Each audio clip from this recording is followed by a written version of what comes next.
Welcome to the Old Time Radio Westerns. I'm your host, Andrew Rhynes, and let's get into this episode. This episode is going to be Frontier Gentleman. Original air date is April 20th, 1958, and the title is Aces and Eights. Hope you enjoy, and again, thanks for listening. In a card game, aces and eights are known throughout the West as a dead man's hand. There's a good reason for it, and this is the story of how the hand got its name.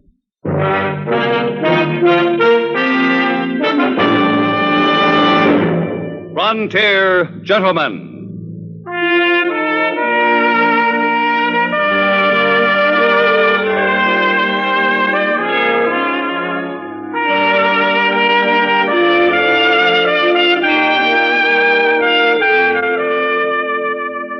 Herewith an Englishman's account of life and death in the West. As a reporter for the London Times, he writes his colorful and unusual stories. But as a man with a gun, he lives and becomes a part of the violent years in the new territories. In just 1 minute, we'll bring you this latest report from the Frontier Gentleman. This is James Matthews with official results on the automobile competition the whole industry watches every year, the famous Mobile Gas Economy Run. This year's run, 1,883 miles from Los Angeles to Galveston, Texas, ranging from sea level through mountain passes. And once again, Chrysler Corporation cars took the lion's share of firsts. Plymouth, Chrysler, and Imperial again this year for the second straight year, winning first place over all other cars in their class in the famous economy run. Imperial, by the way, was sweepstakes winner, too, getting 62.7188 ton miles per gallon. The forward look is a lot more than look. You get a better engine, brawnier brakes, torsionaire ride at no extra cost, and winning performance and economy in cars of the forward look from Chrysler Corporation. Take a drive this week in a car of the forward look. Plymouth, Dodge, DeSoto, Chrysler, or the triumphant Imperial. Drive one of America's performance winners from Chrysler Corporation.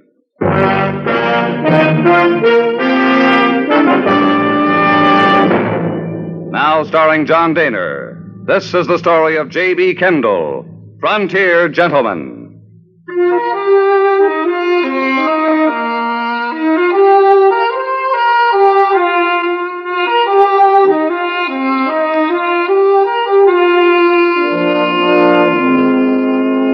I left Fort Benton, Montana Territory, in a little river steamer called the Pride of the West.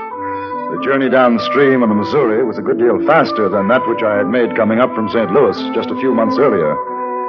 I decided to write some articles for the London Times on river travel in the American West. But the balmy weather, coupled with a feeling of complete indolence, made me put off all thought of work. Several days passed, and then we docked at Fort Pierre in Dakota Territory.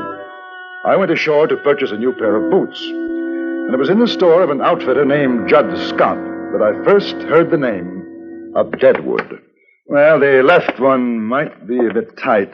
Yes, right here, in the heel. Oh, she'll ease up, mister.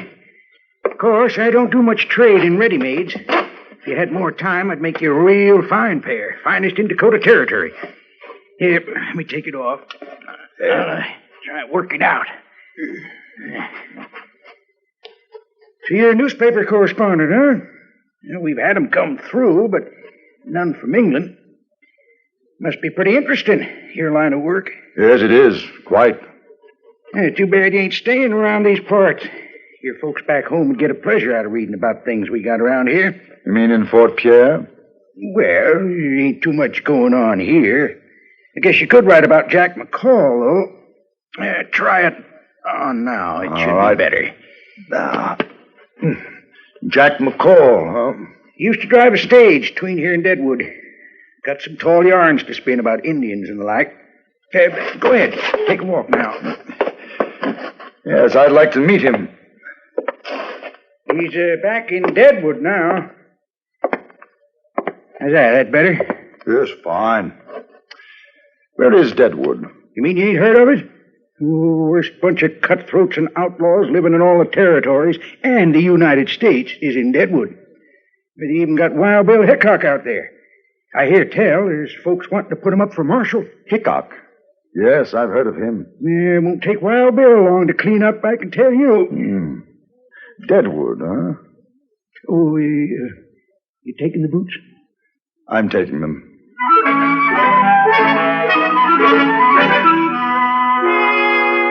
I sold the remainder of my ticket to a man booking passage for St. Louis, and the next day took the stage from Fort Pierre to Deadwood in the Black Hills of Dakota Territory.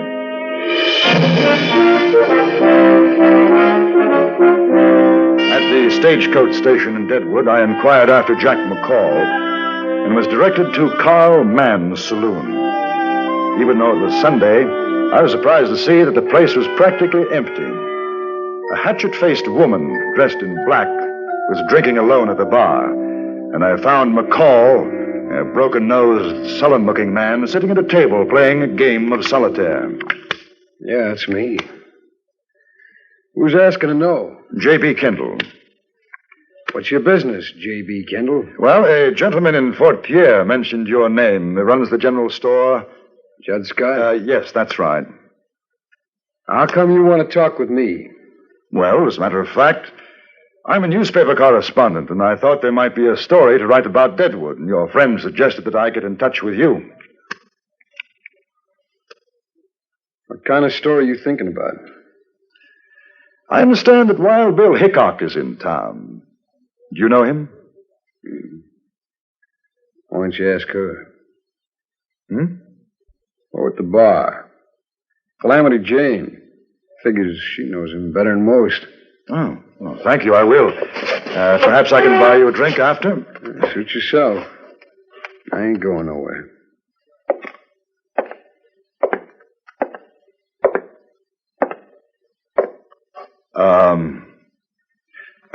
Miss Jane? You talking to me? The name's Calamity. Ain't no miss in it. Calamity Jane. I'm sorry. I'm J.B. Kendall. The gentleman over there mentioned that you were a good friend of Wild Bill Hickok. Who? Why, that ain't no gentleman. That's a stinking pig by the name of Jack McCall. You've been sitting with him. Don't foul up the air around me. Hit the trail, mister. Yeah, well, I was hoping you could introduce me to Mr. Hickok. Hey, you English? Yes. Thought so. Knew an English feller down in Abilene. Wouldn't quit riding herd on me. Had to shoot him. Oh. New in town, ain't you? Just arrived. You ain't friend of McCall? Oh, no, only met him a few minutes ago. What brings you? I'm a writer, newspaper articles for the London Times. Hey, I guess you heard about me and Wild Bill, huh? Oh, yes. Fastest man with a gun you'll ever see. I ain't too bad myself, but I ain't nothing to Wild Bill. Come on over to the table, bring the bottle, and I'll tell you about me and Wild Bill. Calamity Jane was a strange, almost masculine-looking woman, hard and rough-voiced. She told me of her exploits as a scout with General Crook's army in the war against the Sioux, but most of the time she spoke of Hickok. About a half an hour had passed when I noticed Jack McCall get up from his table and come toward us. Yes, sir. What Wild Bill done in Abilene, there ain't another man could have handled. Why, Hey, he... mister, I thought you was going to buy me a drink. Oh, not just now, Mr. McCall. I'm talking to the lady. The way I see it's mostly listening. Ain't nobody gets to talk much around her. McCall, you want me to put your eyeballs out with this bottle. You open that barn door of yours just once more.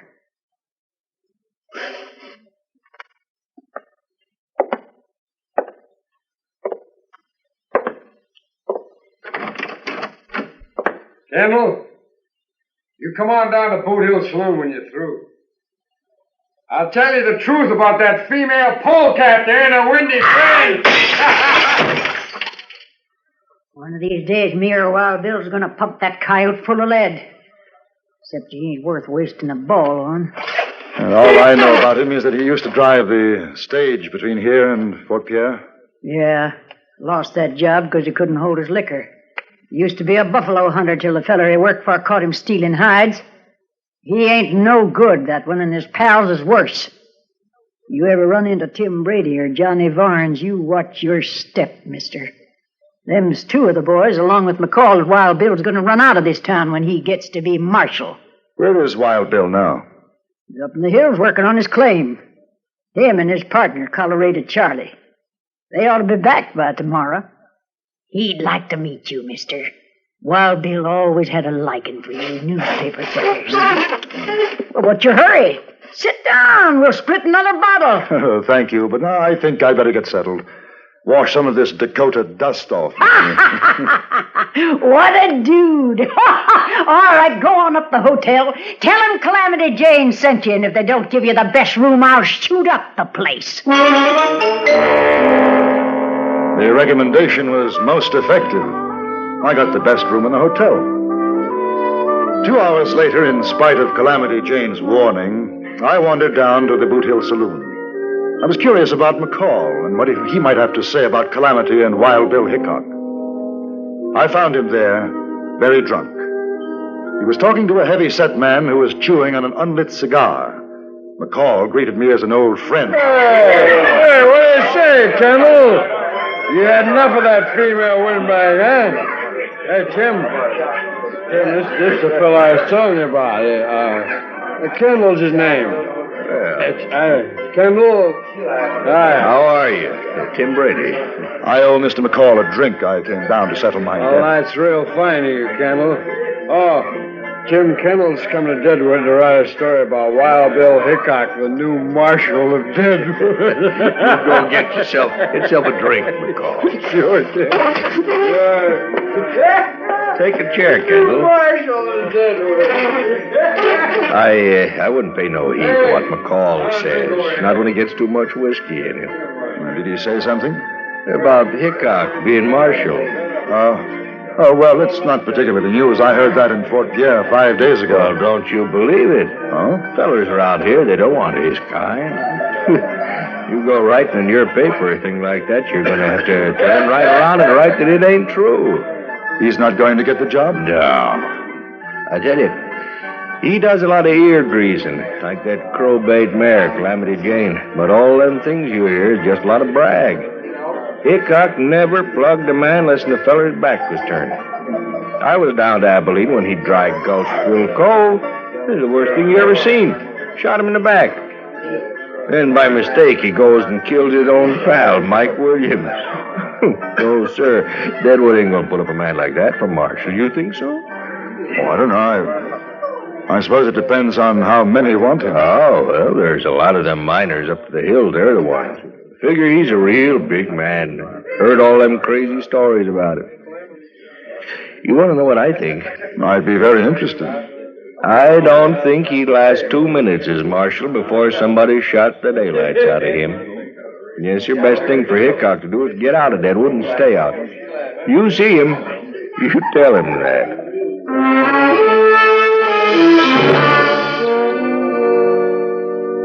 The next night, Calamity Jane introduced me to Wild Bill Hickok. He looked older, more tired than I'd imagined him. As we sat in his room, I noticed that he blinked his eyes, rubbed them, and seemed quite nervous. Constantly glanced toward the door. Calamity had gone out to buy some food. Me and Colorado Charlie had a rough week up in the hills. Feels kind of good to get back. You ever done any mining, Kendall? No. Well, if you ever had the idea, get somebody else to do the work for you. Well, what do you think of Deadwood? Oh, I haven't been here very long. Ain't much like London, I'll bet. No, it isn't.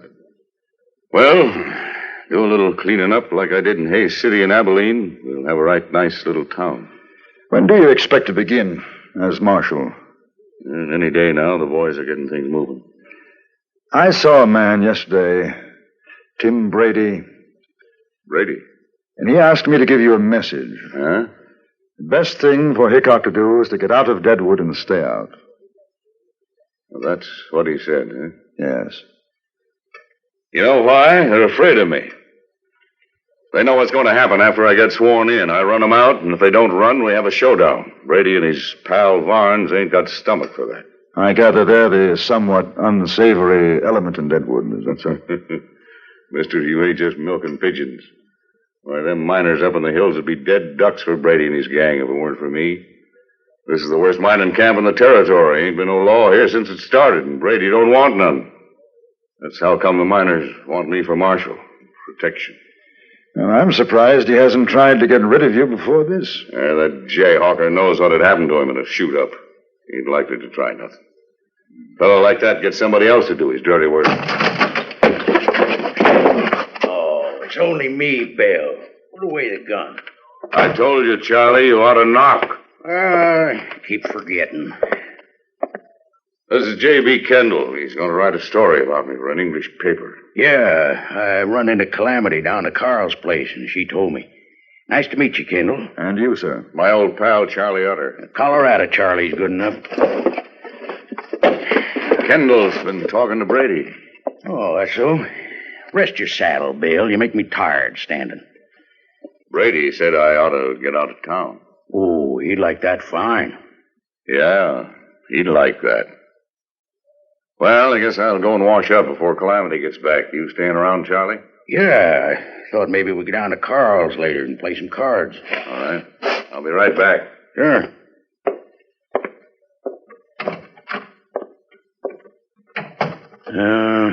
Got a lot on his mind, has Wild Bill. He ain't usually like this. He seems to have trouble with his eyes. Oh, you noticed, huh? I wouldn't want you to say nothing in front of Bill, but he's been scared he's going blind. Things sure don't seem like the old days. Oh, I gotta get these boots off. My feet's killing me.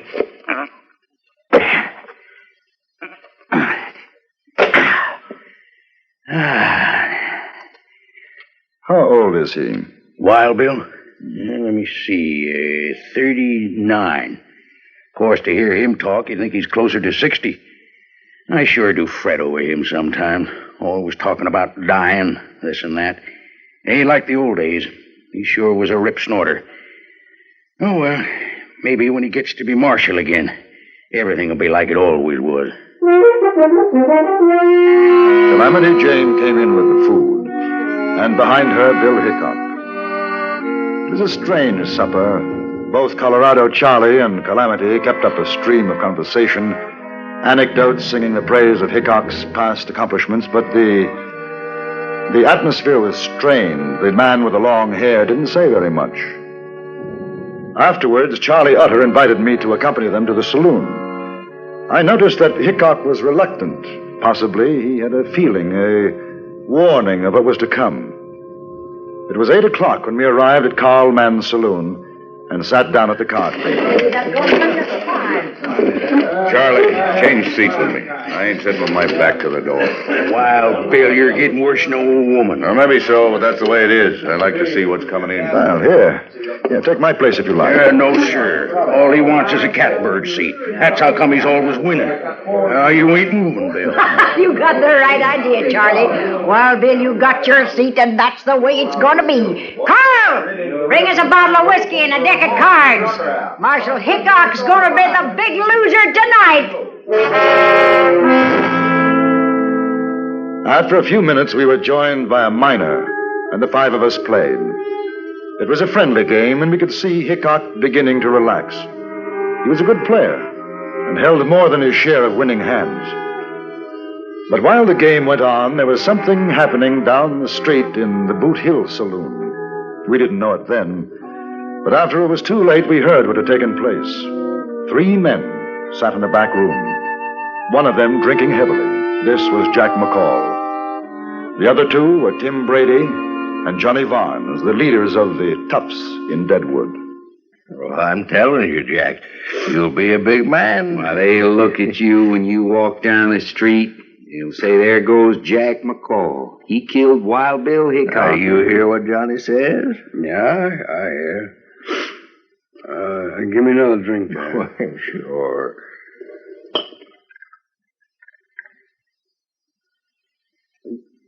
He's in Carl's place right now. You could get him easy. Oh, might not be so easy. Well, you ain't afraid, are you, Jack? No, I ain't afraid. No. No, I ain't afraid, but it just won't be so easy. Of course, we could get somebody else to do it. We just figured, Tim and me, we figured you was the man for the look, job. I ain't saying I won't You know do what it. we could do, Johnny? What? We could maybe get that newspaper fella, Kendall, to write something about Jack in his paper. Hmm? How'd you like to see that, boy, in an English paper? Jack McCall shoots down Wild Bill Hickok. Yeah, you could go on the stage all over with that. Sure. Yeah, he's right down the street, Jack. I seen him myself. And you know what? He's sitting with his back to the door. Now, you listen. Just listen. How come if you was there, you didn't plug him yourself? Yeah, it ain't no use, Johnny. He don't understand. All right. No, wait a minute. I'm just asking, that's all. Now, just tell me how come. Because Calamity Jane and Colorado Charlie's with him. If they saw me, they'd know something was wrong. But not you, Jack. They wouldn't figure you drawing on Hickok. Yeah. That makes sense. That's all I wanted to know was why. All right. What do you say, Jack? Sure, why not? Sure. Give him a gun, Johnny. And don't you miss, boy, you hear?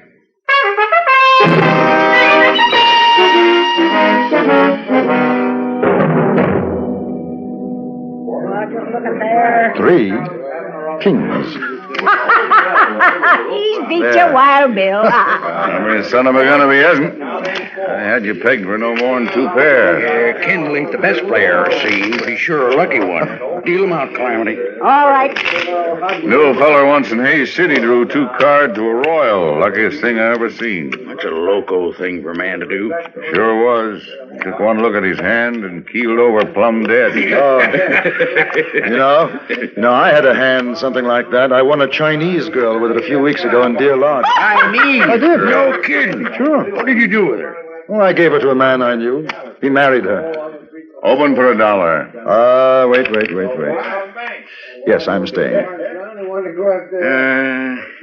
Stay? Me too. I ain't proud. There. Cards? 3. Kendall? 2, please. Give me 1.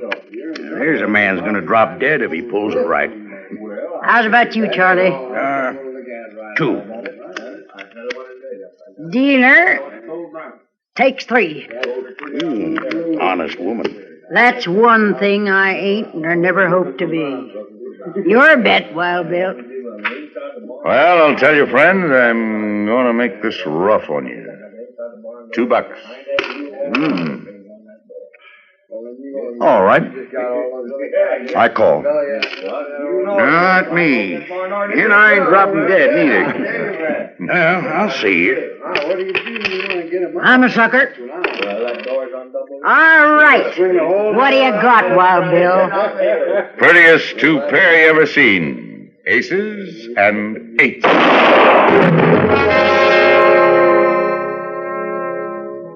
Wild Bill Hickok slumped forward on the table. He still had the winning smile on his face, and the cards crumpled in his tightening fist.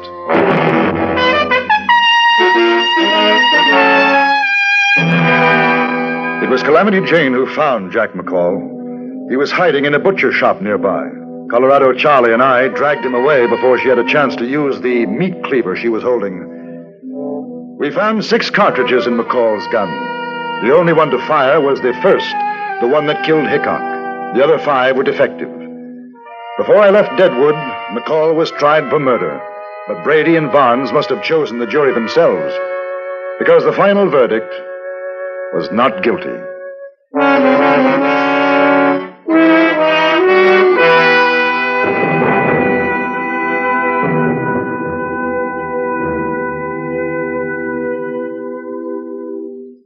Frontier Gentlemen was written, produced, and directed by Antony Ellis and stars John Dehner as J.B. Kendall. Featured in the cast were John McIntire, Jeanette Nolan, Jack Moyles, Larry Dobkin, Stacy Harris, and Vic Perrin. Music was composed and conducted by Amerigo Moreno.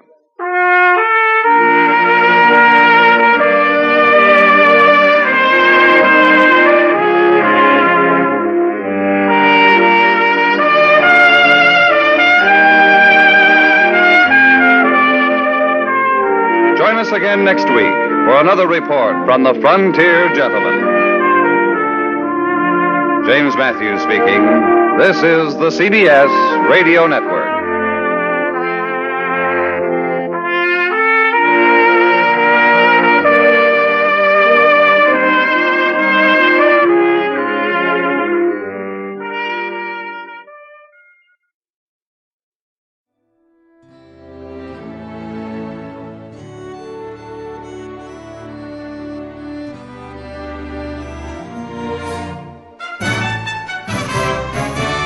This has been a presentation of OTRWesterns.com, and we hope you enjoyed. Please take some time to like and rate our shows in your favorite podcast application. Follow us on Facebook by going to OTRWesterns.com/Facebook.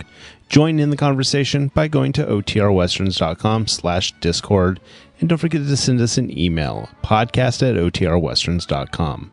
This episode is copyright under the Attribution Non-Commercial Share Alike copyright. For more information, go to OTRWesterns.com/copyright. Have a great day, and again, thanks for listening.